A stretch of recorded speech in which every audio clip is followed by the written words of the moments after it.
Bonjour à vous, chers partenaires. Bonjour, Monsieur Renfort. Monsieur Faton, bienvenue parmi nous.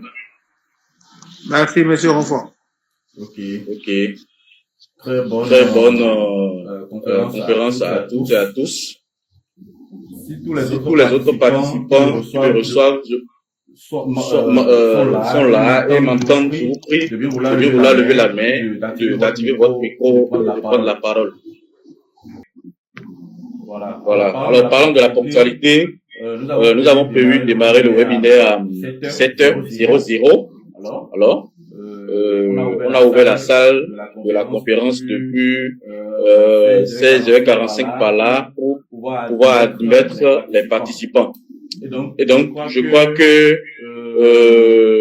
nous allons maintenant entrer dans le vif du sujet, puisque nous avons quand même une bonne partie des participants qui sont déjà avec nous. Et donc, nous n'allons plus tarder. Je vais me présenter. Je suis Pascal Pambello, Renfort, juriste, conseil, également auteur d'un ouvrage business. Je suis également expert fiscal et financier agréé. J'ai décerné j'ai décroché, le prix de l'ambassadeur PME UEMOA en Guinée-Bissau en novembre 2024. Un prix qui nous a été décerné à l'occasion de la 10e édition du Salon des banques et PME de l'UEMOA. En la présence de son Excellence le général Umbaro Sissoko Ambalo, le président de la République de la Guinée-Bissau et de plusieurs autres autorités des pays de l'espace UEMOA.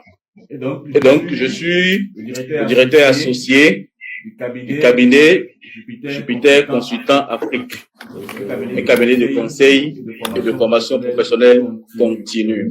Donc, nous organisons chaque mois un webinaire ou une classe digitale sur plusieurs thématiques.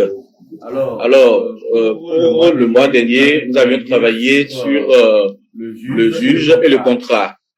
Est-ce que le juge est un tiers au contrat? Ce webinaire a connu une participation massive. Il y a eu de l'engouement. Nous avons connu des contributeurs de haute facture. Et donc, pour ce mois, cette classe digitale abordera un mécanisme fiscal très connu, je dirais, très connu des professionnels du droit, de la comptabilité et de la fiscalité, mais très peu connu du mode profane, du grand public et même des professionnels du droit. Alors, c'est sur ça que nous allons travailler aujourd'hui. Avant de commencer, je vais laisser la parole à mes autres confrères, les autres experts, pour qu'ils puissent se présenter également. Alors, à vous, expert commissaire du Togo, depuis le Togo. Merci, Monsieur Renfort. Bonsoir à tous les participants, tous les illustres participants qui sont là ce soir pour faire ce partage important avec nous. C'est un honneur pour moi d'être partenaire intervenant à ce webinaire. Je suis commissaire à Dioda. J'interviens depuis le Togo. Moi, j'accompagne les entreprises à parfaire ou à payer le juste impôt. D'accord? C'est-à-dire que, tout simplement, nous accompagnons les entreprises à optimiser leurs fonctions fiscales et juridiques afin de payer le juste impôt. Donc, je suis donc expert fiscal diplômé. Je suis expert en gestion d'entreprise agréée près les cours et tribunaux du Togo, près les cours et tribunaux du Togo. Je suis expert en droit foncier et je suis administrateur général de la plateforme, ou bien c'est une plateforme, effectivement, c'est un programme qui est constitué en GUE, donc African Investing Coach. Donc, ce que nous faisons, à Lomé, le petit fiscal, l'ingénierie juridique, la gestion des ressources humaines, et nous faisons des renforcements des capacités. Donc, j'ai eu plusieurs fois à participer ou à intervenir sur certains thèmes, avec le cabinet judiciaire. Et c'est encore un honneur pour moi aujourd'hui de participer, d'apporter ma modeste contribution pour cette illustre assistance. Je vous remercie pour le. Donc moi, je m'appelle Malandé Salomon. Je suis juriste fiscaliste, directeur de la chaire de recherche en fiscalité en Afrique centrale. Beaucoup plus spécialisé sur la fiscalité internationale. Donc j'interviens beaucoup plus en Afrique de l'Ouest aussi, sur la dénonciation des conventions avec la France. J'ai intervenu là-bas. Donc comme j'ai dit, beaucoup plus spécialisé sur la fiscalité internationale, qui est mon domaine que j'aime bien. Mais ça veut dire aussi que j'ai aussi d'autres expertises, ce qui concerne les autres domaines de la fiscalité, parce que la fiscalité est très vaste. Donc, on a fait l'effort de se spécialiser dans un domaine très précis. Qu'est-ce qu'il faut encore que j'ajoute? Je suis auteur de plusieurs ouvrages également, qui sont traduits pour le moment à plus de 6 langues. Et je interviens beaucoup plus au Togo en tant que rédacteur, l'un des rédacteurs d'une revue fiscale au Togo qu'on appelle revue fiscale trimestrielle fiscalité. Je sais pas si vous en savez, qui apparaît trimestriellement. C'est aussi une très bonne revue fiscale de ce côté-là.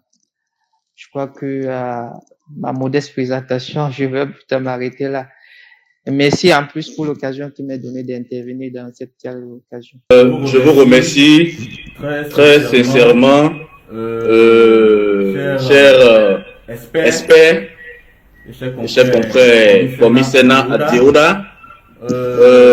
Nos participants eux-mêmes ont entendu toutes les présentations qui ont été faites par nos experts. Et donc, je n'ai plus rien à ajouter. Vous constatez par vous-même que au cabinet Jupiter Consultant Afrique et à Jupiter Business School, nous n'associons pas n'importe quel expert à nos activités. Et donc vous-même, vous avez entendu la panoplie de l'expertise, des compétences, de background que nos experts comportent. Et donc, je vous laisserai l'occasion de découvrir tout à l'heure de quoi est-ce qu'ils sont capables, de quoi est-ce que nous sommes capables. Et donc, nous ne nous amusons pas à Jupiter. Nous travaillons avec la crème des crèmes pour pouvoir donner le meilleur de nous-mêmes, pour pouvoir donner le meilleur à nos partenaires, à nos clients et au public. Donc, sans plus tarder, nous allons entrer dans le vif du sujet, mais bien avant, je vais vous annoncer que nous avons 2 ateliers pratiques sur la fiscalité. Donc le premier atelier que nous avons pour le mois de septembre, vers fin septembre, c'est déjà ça. Le thème, c'est optimisation fiscale à travers la retenue à la source. Optimisation fiscale à travers la retenue à la source et le remboursement du crédit d'impôt pour éviter la double imposition. Alors, vous constatez que c'est la suite, c'est une suite logique de notre classe digitale d'aujourd'hui. Aujourd'hui, nous allons aborder les grands principes de la retenue à la source. Nous allons aborder également les références légales dans plusieurs législations. Parce que quand on parle d'abord de la retenue à la source, il s'agit d'abord de la fiscalité internationale. C'est d'abord la fiscalité internationale qui est touchée. Et donc, nous parlerons aujourd'hui des grands principes, des références légales, en partant depuis des normes internationales de l'OCDE. On parlera également de la législation française, qui est notre modèle en matière de droit, de la fiscalité et autres. Et donc, en parlant de la législation française en matière de la retenue à la source, nous viendrons au Sénégal. On va parler brièvement du mécanisme, du fonctionnement du mécanisme de la retenue à la source au Sénégal avant de redescendre sur le Bénin. Pour les ateliers pratiques, nous allons vraiment aborder chaque impôt spécifique. Chaque impôt spécifique avec le mécanisme comment on applique la retenue à la source à chaque impôt spécifique. Aujourd'hui, nous n'aurons pas le temps de le faire parce qu'on a à peine 1 heure de temps à passer ensemble. Et donc, dans les ateliers pratiques, nous allons les aborder et toucher chaque impôt. Vous voyez un peu. Donc, et nous allons appliquer avec les calculs. En appliquant les barèmes de calcul qu'il faut, nous allons également décrypter les différentes conventions fiscales qui existent entre la France et plusieurs autres pays de l'espace UEMOA et de la CEMAC en matière de la retenue à la source.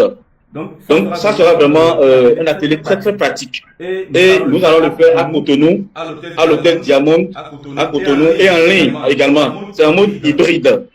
C'est un mode hybride à Cotonou et en ligne. Le deuxième, nous parlerons des outils. Nous parlerons des outils et les bonnes pratiques de gestion pour anticiper et minimiser les risques de fraude fiscale et de blanchiment de capitaux. Vous savez aujourd'hui que avec l'avènement de la CENTIF dans plusieurs pays de l'espace UEMOA, et la CENTIF et le CENTIF pardon et la commission bancaire et la BCAO et autres institutions sont vraiment regardants sur les flux financiers dans l'espace. Et donc, à moindre geste, vous tombez sur le coup de blanchiment de capitaux et de fraude fiscale. Donc, il y a plusieurs entreprises, grandes entreprises, même des multinationales, qui sont sanctionnées, qui tombent sur le coup de ces dispositifs-là. Et donc, c'est pourquoi nous voulons aborder ça. Et là, on va le faire à Lomé. Pour la première cohorte, cela se déroulera à Lomé et en ligne. Et la seconde cohorte, nous allons le faire en Guinée-Conakry. Et en ligne. Donc les visuels qui sont là, les affiches là sont pas encore finalisées. Vous aurez les affiches définitives d'ici demain. Donc nous allons aborder maintenant notre thématique du jour. C'est vrai que nous avons élaboré un support, mais c'est juste à titre indicatif. Comme vous le savez, la fiscalité, elle est vivante. La fiscalité n'est pas le fait de s'accrocher à un support pour dérouler juste un PowerPoint. La fiscalité, c'est une émotion qui se transmet. Vous voyez, et donc le support est là, juste à titre indicatif, mais nous allons discuter, nous allons échanger de façon interactive. Et donc, vous pouvez visualiser le support, mais c'est C'est juste là à titre indicatif, comme je l'ai dit tantôt. Alors, nous allons démarrer. La retenue à la source. Mécanisme anti-évasion fiscale ou antipode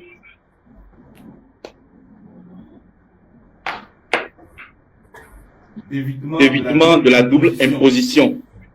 Alors, particulièrement répandu dans les opérations transfrontalières, la retenue à la source est un dispositif fiscal visant à assurer un prélèvement immédiat sur certains revenus versés à des non-résidents. Alors, parlant de non-résidents, vous comprenez que ce sont des multinationales, des entreprises qui ne résident pas, qui n'ont pas leur siège social sur le territoire, le territoire sur lequel ils sont en train d'exercer leurs activités commerciales. Alors, elle est conçue pour éviter l'évasion fiscale internationale en garantissant la perception de l'impôt à la source du paiement. Cependant, ce mécanisme soulève un débat. Garantit-il la sécurité fiscale pour l'État sans entraver les investissements, ou est-il plutôt une source fréquente de double imposition pour les contribuables concernés? Cette présentation explore, ou notre webinaire explore ces questions en analysant les cadres légaux, les spécificités françaises, sénégalaises et béninoises, en partant d'abord des normes internationales, plus précisément de l'OCDE. Nous sommes dans le champ maintenant des références légales qui encadrent la retenue à la source. Nous allons d'abord aborder les normes internationales. Le modèle de convention fiscale de l'OCDE, notamment en ses articles 10 à 12, définit les principes directeurs concernant la retenue à la source sur dividendes, intérêts et redevances dans les échanges internationaux. Vous voyez?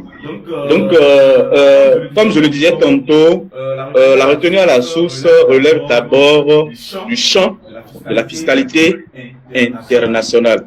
Et donc, c'est pour cette raison que nous sommes obligés de faire une hiérarchie des normes en partant d'abord des normes internationales. Donc, le modèle de la Convention fiscale de l'OCDE, notamment en ses articles 10, de 10 à 12, c'est les articles 10 à 12. Je vous prie de bien noter, hein, parce que nous allons faire des démonstrations et puis il y aura des questions et tout. Des articles 10 à 12, ça veut dire article 10, article 11 et article 12 de la convention fiscale, du modèle de la convention fiscale de l'OCDE. Voilà. Donc, parlant de la France, si on vient en France, ce sont les articles 182 A et suivant du Code général des impôts, CGI, de la France, qui régissent la retenue à la source sur les revenus versés à des non-résidents, avec un dispositif complété par des conventions fiscales bilatérales. Alors, ça c'est pour le cas de la France. Je vous prie de bien noter les références. Notez bien les références légales pour pouvoir faire des recherches et également pour pouvoir poser des questions. Alors, si nous venons au niveau du Sénégal, Ce sont les articles 221 et de 221 à 239. Les articles 231, pardon. Les articles 231 à 239, c'est-à-dire les articles 231, 232, 233, 234, 235, 236, 237, 238 et 239 du Code général des impôts sénégalais qui fixe les règles sur la retenue à la source. Ces règles incluent les taux spécifiques sur dividendes, intérêts, redevances et prestations étrangères. Alors, venons maintenant sur le Bénin.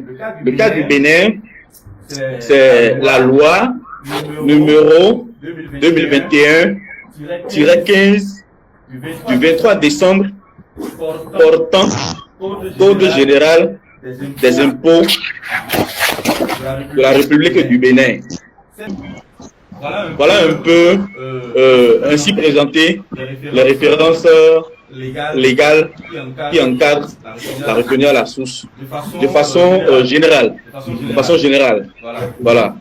Donc, nous allons maintenant faire une étude comparative en analysant les forces et les faiblesses de ce dispositif en France, au Sénégal et au Bénin. Alors, en France, comme force, le cadre légal est très clair et les conventions fiscales évitant la double imposition également. Comme faiblesse, en France, nous avons une complexité administrative pour les non-résidents et leurs déclarations fiscales.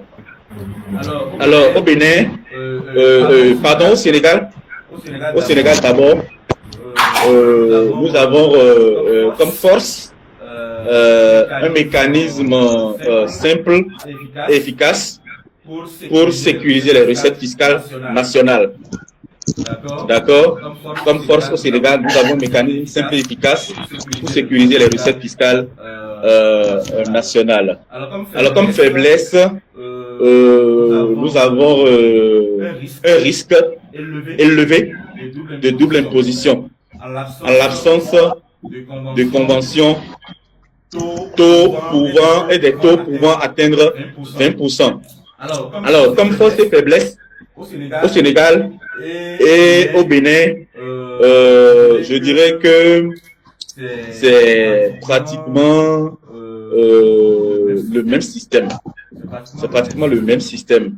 À la différence qu'au Sénégal, comme faiblesse, le risque élevé de la double imposition en l'absence de conventions, comme les taux pouvant aller jusqu'à 20%. Je crois qu'au Bénin, les taux vont de 10% à 15% et par endroit 20% aussi. 20% aussi. Donc, néanmoins, nous allons aborder quand même quelques cas pratiques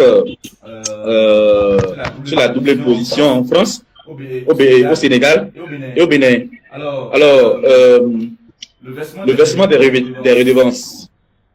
Pour le versement des redevances, une entreprise française paye par exemple des redevances à une société sénégalaise et béninoise. Et la retenue à la source, au Sénégal et au Bénin, nous avons l'application d'une retenue allant de 10 à 15% et 20% selon la législation, que ce soit sénégalaise comme béninoise. Vous voyez? Donc, l'imposition en France, le calcul d'impôts supplémentaires, faute de convention générant la double imposition. Et résultat, double imposition et risque de litige fiscal. Vous voyez, et quand c'est comme ça, ça n'encourage pas du tout les investissements, ça décourage les investissements et les entreprises commencent par jeter les clés et disparaissent. Je vais laisser mes confrères, je ne vais pas monopoliser la parole, l'essentiel est dit. Merci. En fait, comme le thème est intitulé, je crois que aussi, je vais aussi aborder avec ce que j'ai eu à préparer. Donc, je commencerai par donner une petite définition à ce qui concerne la retenue à la source. Ensuite, je vais intervenir beaucoup plus sur le côté international, sur les retenues à la source, donc en évoquant quelques juridictions, à savoir la juridiction camerounaise, la juridiction gabonaise et la juridiction sénégalaise. Et compte tenu du temps qui m'est accordé, je vais pas aller tellement en profondeur. Je vais aussi parler juste ce qui concerne le général, hein, dans ce qui concerne la retenue à la source. Il faut donc noter que la retenue à la source, c'est un mode de recouvrement de l'impôt consistant à faire prélever son montant par un tiers payeur. Le plus souvent, on a l'employeur ou bien le banquier en ce qui concerne les retenues sur le plan national. Au moment du versement aux contribuables des revenus sur lesquels porte l'impôt. Mais comme j'ai dit que je vais beaucoup plus m'appesantir sur le côté international, donc ce qu'il faut noter en ce qui concerne les retenues à la source, quand on parle un peu de l'historique, il faut noter que dans les années 80, la plupart des juridictions envoient le déploiement comme les juridictions africaines, utilisaient la retenue en source dans le cadre des conventions fiscales qui concluaient avec les différentes juridictions. Il faut noter également qu'au Cameroun, par exemple, chez nous, ces retenues à la source sur le plan international a beaucoup évolué parce que nous avons opté pour les revenus pour les études, l'assistance technique, financière et comptable, non pas seulement sur le cadre de la convention qui est conclue avec la France ou bien d'autres juridictions, mais même sur d'autres domaines d'expertise. Ce qui a amené donc les responsables à voir même le taux qui a évolué. Parce que dans les années 80, comme j'ai dit tantôt, on avait un taux qui était limité à 15% et qui était juste dans le cadre de la convention fiscale. Mais maintenant, en élargissant, on est arrivé à baisser le taux avec les domaines qui ont été un peu élargis. On a un taux pour le moment qui est à 7,5%, que ce soit sur la rémunération pour les études, pour l'assistance technique ou pour le domaine financier ou bien comptable, c'est un taux de 7,5%. Je vous fais fi de la disposition hein, parce que sur le plan, que ce soit sur le plan du Code général des impôts ou bien sur la convention fiscale, il y a cette disposition-là qui nous donne sur le plan légal ces retenues-là. Au Gabon également, ils ont un taux qui concerne les retenues pour les prestations effectuées par les étrangers, qui est, eux, par contre, c'est un taux qui est un peu élevé, qui est de 20%, qui est retenu sur les rémunérations payées aux entreprises étrangères ou bien aux étrangers lorsqu'ils ont exécuté une activité sur le plan local au Gabon. Et aussi, c'est un peu le même mécanisme, donc il y a aussi évolution, à part, c'était d'abord les conventions. Après, maintenant, ils ont aussi élargi sur le plan local pour essayer un peu de chercher les domaines sur lesquels ils vont aussi effectuer ces retenues. Mais beaucoup plus en dehors des retenues sur le plan international. Ils ont aussi les retenues et qui sont pour les prestataires de services sur le plan local. Mais je ne vais pas beaucoup plus m'appesantir parce que je regarde tout ce qui concerne l'international. Et également, la juridiction tchadienne a aussi évolué parce que, comme j'ai dit tantôt, ça concernait tous les conventions. Après les conventions, chacun des juridictions a essayé d'élargir pour essayer un peu de spécialiser les domaines dans lesquels ils vont effectuer les retenues. Mais aussi, les taux de ces retenues-là varient. Donc, vous allez vous rendre compte que dans certaines juridictions, on peut avoir différents taux. Il y a les taux qui peuvent varier de 20%, de 25%.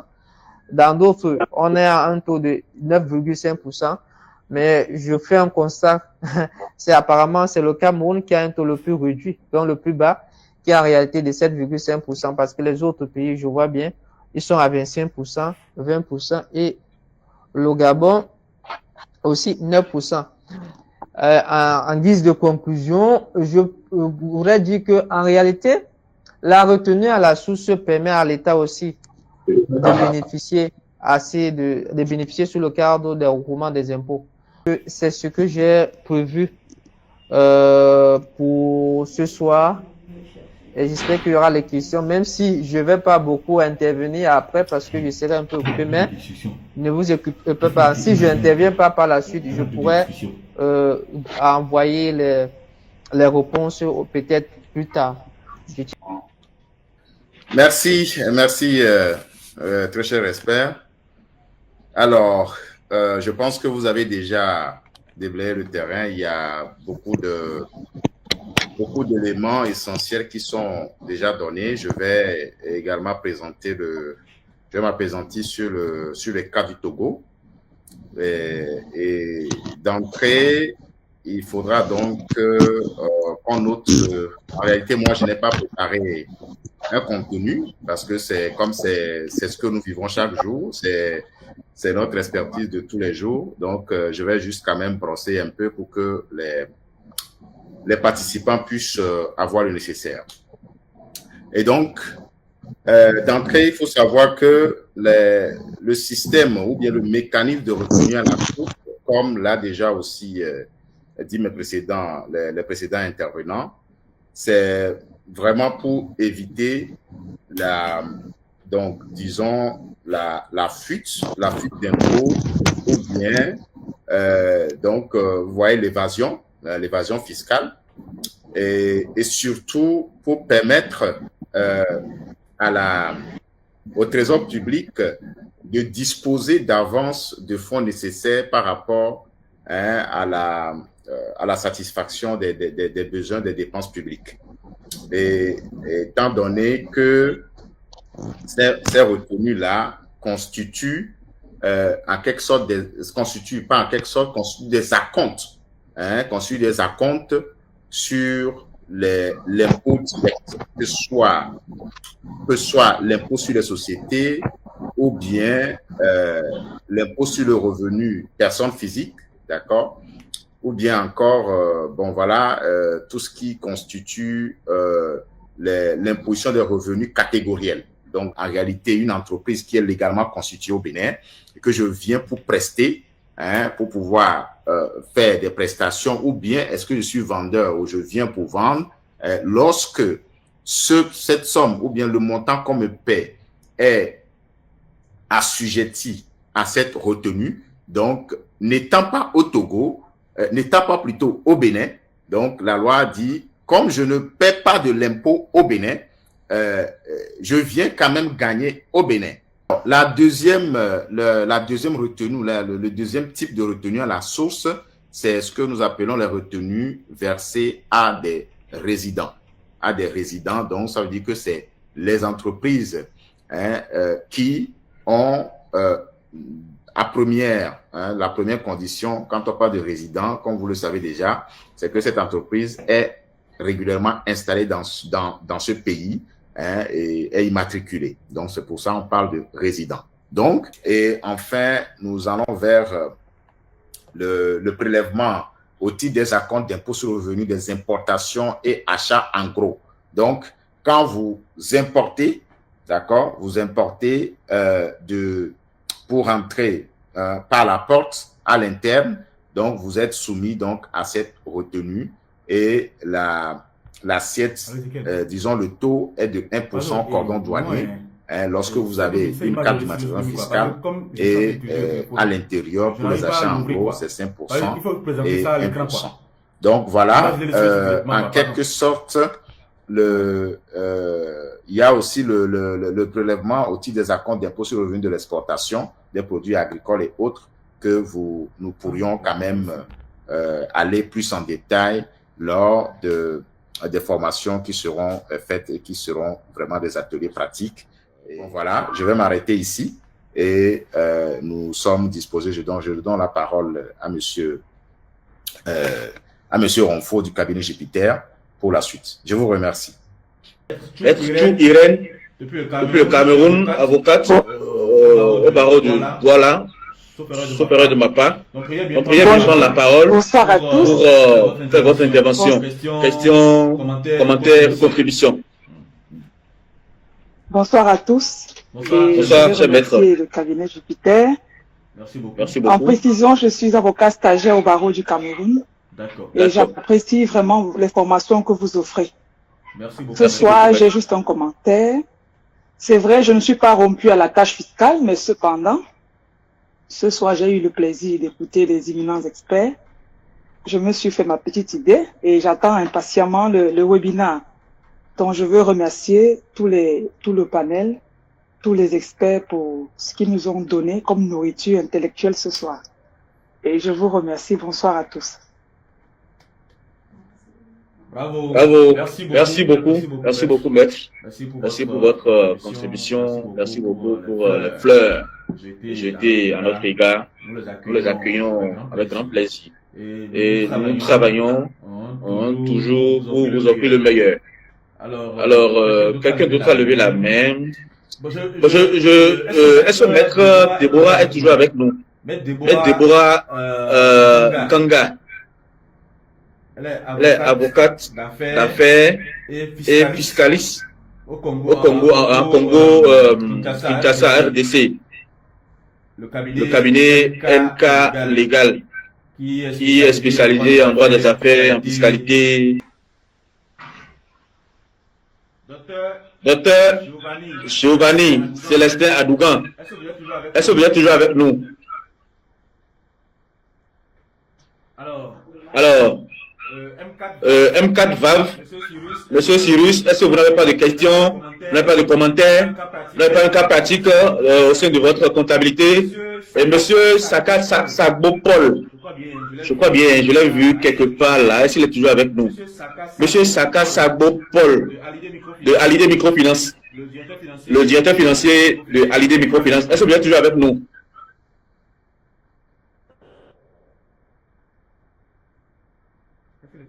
Est-ce qu'il est toujours là? Monsieur Sagbo? Monsieur Sagbo?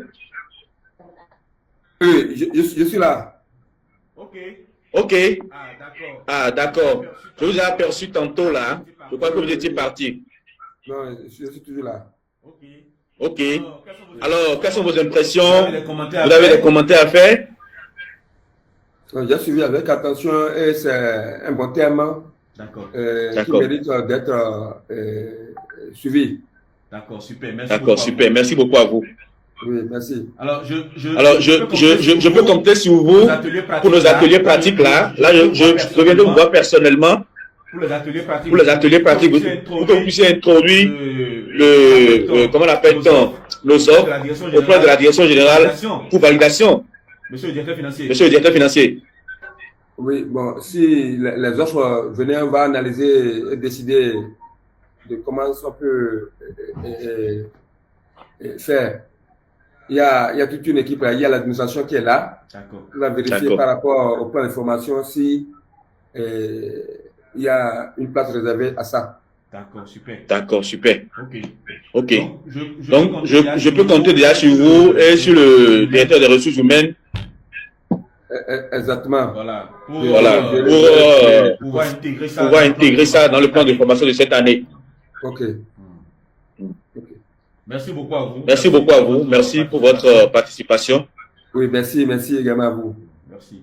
Alors, on va prendre une dernière intervention et clôturer la séance. Ça peut être une question, hein, comme ça peut être un commentaire ou une contribution. Pamela avait levé la main. Alors, bonsoir tout le monde. Oui, bonsoir, Pamela. Oui. Alors, je sais pas, je dois me présenter, c'est ça? Pardon? Pamela Enfants aidés, je travaille dans un cabinet d'expertise comptable. D'accord, super. Donc, ok. Ben, je voulais poser, bon, je sais pas vraiment pu bien suivre, mais j'ai quand même suivi. Et je me suis rendu compte qu'il y avait pour les prestations, pour les non-résidents, d'accord, c'est 20% chez nous au Bénin. J'avais l'impression que dans les autres pays de la sous-région, c'était des taux différents. Bien sûr. Voilà. Alors, ma question, c'est, est-ce que c'est vraiment une question? Je me demande en fait pourquoi c'est pas harmonisé au niveau de tous les pays qui font partie de la CEDEAO, pour le mois au moins, pour justement éviter l'évasion fiscale. Est-ce que c'est quelque chose même que ces États ont prévu à terme d'harmoniser ce taux-là au niveau de tous les pays?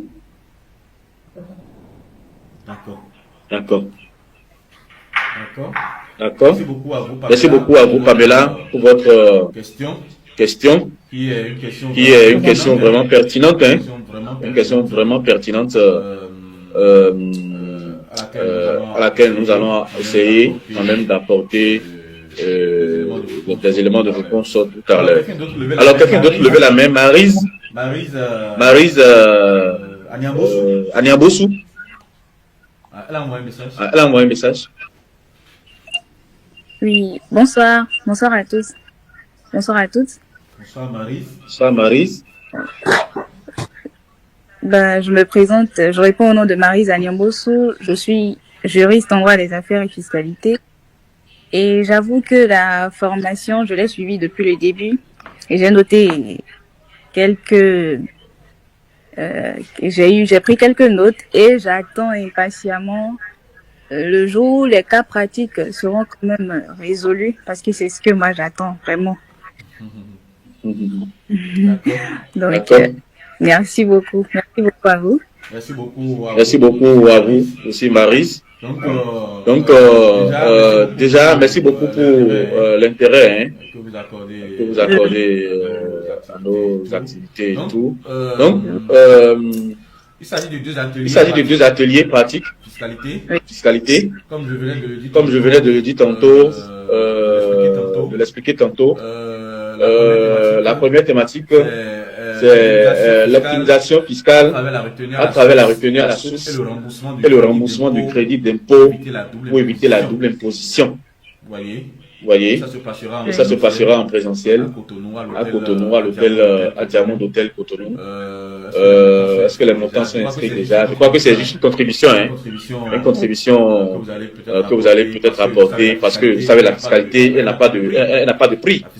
La fiscalité, c'est quelque chose de vivant. C'est quelque chose de vivant. Et quel que soit le montant, je pense que ça vaut le coup. Ça vaut le coup parce que les outils qui sont transmis sont des outils pratiques à implémenter et tout de suite et maintenant. Vous voyez, c'est pas de la théorie, quoi. Vous voyez, donc je crois, à combien ils ont mis ça? On a mis ça 105 000, je crois bien. 105 000. Octas.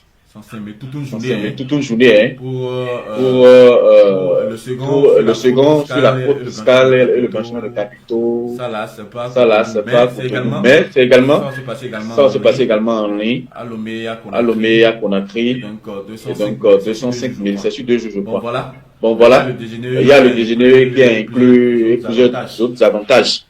Est-ce qu'on peut compter sur vous, Maryse? Est-ce que vous pouvez faire un effort? Je ferai le nécessaire. D'accord, super. Alors nous restons disponibles, hein, nous restons ouverts à vous encadrer, à vous coacher, pour que vous puissiez mobiliser les ressources nécessaires pour pouvoir être des nôtres. D'accord. Merci beaucoup. Parce que ça fera de vous, je sais que vous avez soutenu votre master en droit des affaires fiscalité il y a quelques jours. Ces ateliers-là feront de vous un expert, c'est-à-dire un expert qui peut être exploitable tout de suite et maintenant. Et nous, puisque nous organisons et pour les chefs d'entreprise et pour les professionnels, comme vous par exemple, experts et consultants et autres, nous vous donnerons les outils au cas par cas. Vous voyez? Donc, quand vous sortez de ces ateliers-là, c'est que tout de suite et maintenant, vous avez des opportunités, quoi. Et vous pouvez répondre de façon royale. Vous voyez un peu de quoi on parle? Oui. Ok, super. Donc, faites un effort. Nous restons disponibles pour vous accompagner, vous coacher, afin que vous puissiez mobiliser le nécessaire. Merci beaucoup. Voilà.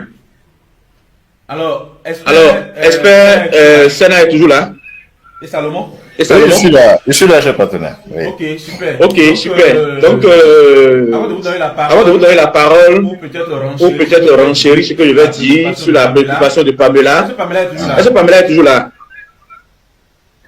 Oui, je suis toujours là. D'accord. D'accord. Donc, Pamela posait une préoccupation tout à l'heure là. Elle demandait si pourquoi le taux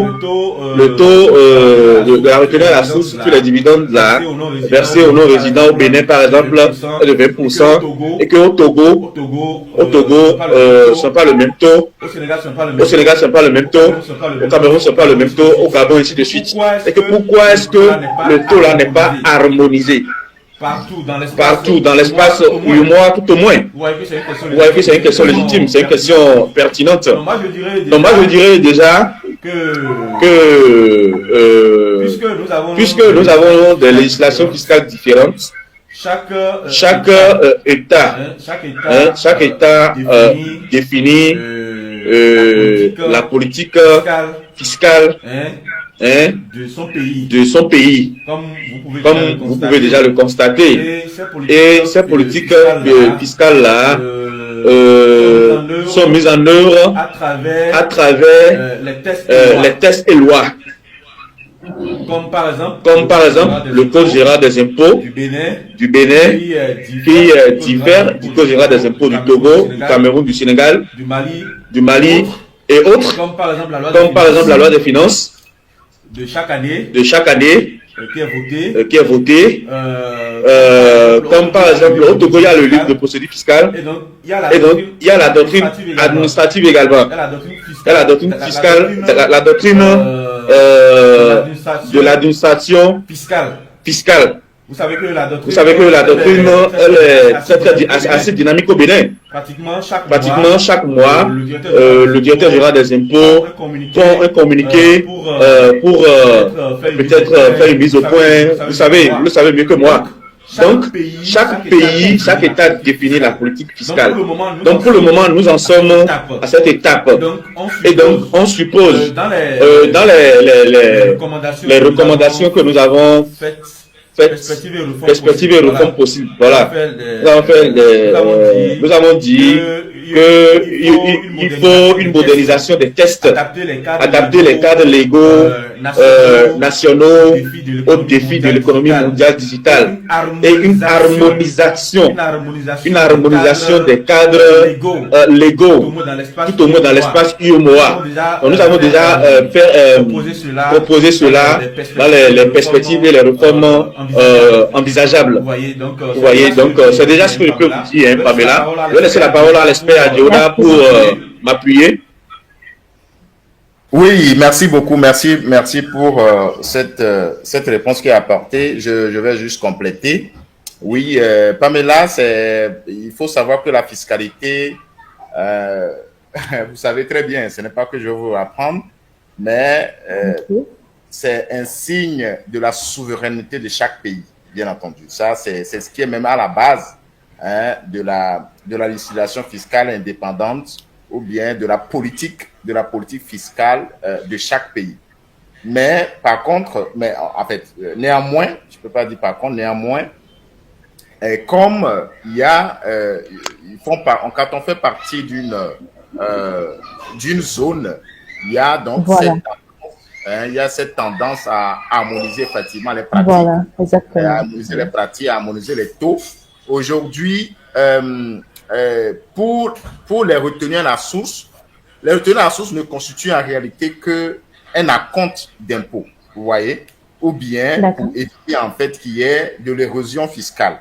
Parce que une personne qui vient pour travailler, il part avec de l'argent du pays, mais que comme il ne paie pas, comme il ne contribue pas aux dépenses nationales de ce pays-là, donc on demande juste de le faire. Mais par mesure, d'ailleurs, même la grande orientation, bien la grande harmonisation, c'est que pour les États membres de l'UEMOA ou bien de la CEDEAO, vous êtes dispensé, lorsque vous êtes un ressortissant de la CEDEAO ou bien de l'UEMOA, vous êtes dispensé ou bien l'entreprise est dispensée de faire cette retenue à la source de ce prestataire ou bien de cette personne à qui est imposable. Maintenant, comme je vous dis que c'est en fait un acompte. Les États membres de l'UEMOA n'ont prévu que harmoniser en réalité l'impôt sur les bénéfices des personnes morales. D'accord? Et donc, qui est, que nous appelons l'impôt sur les sociétés. Donc, il y a la directive, qui a été, si j'ai très bien mémoire, il y a la directive déjà de 2000, la directive de numéro 8 2008, numéro 8/2008 du Conseil des ministres de l'UEMOA, qui porte harmonisation des taux de l'impôt assis sur les bénéfices des personnes morales dans les États membres de l'UEMOA. Et donc, cette directive propose ou bien fixe un taux compris entre 25 et 30%. Donc, il y a un taux plancher, et il y a un seuil et un taux plancher. Donc, vous allez voir qu'aujourd'hui, les États membres de l'UEMOA, au titre des impôts sur les sociétés, tout cela, et tourne autour de 25%. Voilà, exactement. Oui, voilà. Ici au Togo, c'est 27%. Et donc, voilà. Maintenant, ces retenues-là, en fait, viennent en acompte à ce taux, à ces impôts-là. Donc, c'est pour ça que sûrement, le Conseil des ministres n'a pas trouvé nécessaire d'harmoniser ces taux, mais ça peut quand même venir lorsque ça cause des difficultés. Et donc, il y a quand même beaucoup de directives. Et je pense que l'impôt principal a été harmonisé. Sauf qu'aujourd'hui, ce ne sont pas les mêmes. D'accord? On n'oblige quand même pas les pays à un taux fixe, mais on dit au moins, selon votre politique fiscale, il ne faut pas dépasser tel taux. Il ne faut pas dépasser le taux plancher. Il ne faut pas être non plus en bas du seuil. D'accord? Donc, voilà, par rapport au mécanisme, comment cela, c'est-à-dire le mécanisme de recouvrement des impôts appartient quand même indépendamment ou bien de manière souveraine à chaque État. D'accord? Ce qui est normal. Donc, quand même, il y a beaucoup de... Il y a quand même des directives aussi qui sont pour qui prévoient quand même l'évitement de la double imposition. Donc, comme par exemple celui de la retenue à la source, il y en a pour d'autres impôts également. Donc, voilà, dans tous les cas, lors de nos ateliers pratiques, au besoin, nous ferons quand même un clin d'œil de manière plus approfondie à ces directives ou à ces réglementations régionales. Je vous remercie. Merci infiniment. Donc, si j'ai bien compris, si une entreprise du Togo vient pour prester au Bénin et fait sa facture, du fait qu'elle est dans l'UEMOA, on n'a pas à lui retenir la prestation pour non-résidents. On n'a pas à lui appliquer le taux. Vous n'avez pas à lui appliquer le taux. D'accord. Merci, M. Pamelo. Merci. Merci beaucoup. Merci beaucoup à vous, cher respect, commissaire Dioda, pour votre brillante explication à la préoccupation de Pamela, en renforçant, en appuyant déjà les quelques éléments de réponse que j'ai eu à apporter. Donc, comme vous pouvez le constater, l'aspect Sénat Dioda, c'est un fiscaliste accompli, un fiscaliste chevronné, averti. Et donc, c'est un aîné à moi dans le domaine de la fiscalité. J'apprends beaucoup à ses côtés. Il fait partie de ceux qui m'ont donné le goût de la fiscalité.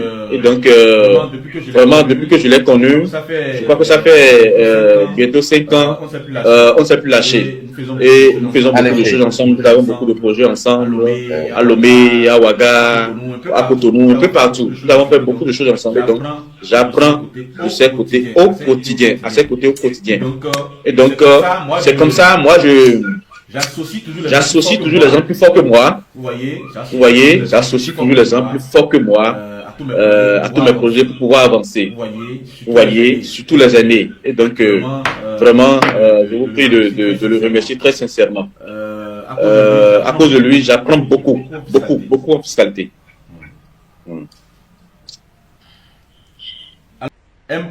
M4 VAV. Quels sont les défis que vous avez actuellement au sein de votre comptabilité? En matière de fiscalité. Quels sont les défis que vous avez? Vous n'avez pas une préoccupation qui a rapport au thème qui est en train d'être déroulé là, lié aux ateliers pratiques qui sont programmés. Nous voulons vous entendre. M4 VAV. Monsieur Cyrus. Monsieur Mahamadou. Madame Aline, Monsieur Florent, tous ceux qui sont encore là. Une dernière intervention, Monsieur Patrick, et puis nous allons clôturer. Monsieur Sanson. Monsieur Prudence. Monsieur Raoul. Bonsoir à tous. Bonsoir, cher maître. Le cabinet Jupiter.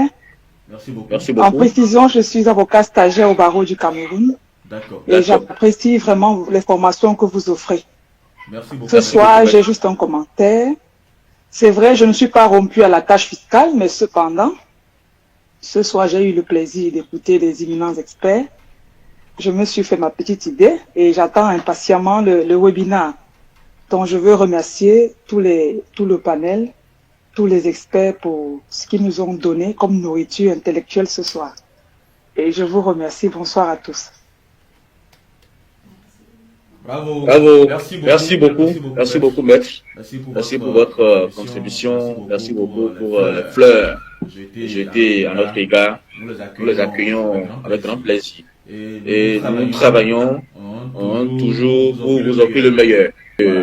Voilà. Merci beaucoup à vous. Je vous suis depuis Niamey, Niger. Merci aux organisateurs et aux intervenants. Monsieur Mahamadou Ousseini. D'accord. Merci beaucoup à vous depuis Niamey. Merci. Bonne soirée à tous. Et à bientôt. À la prochaine, à nos ateliers pratiques.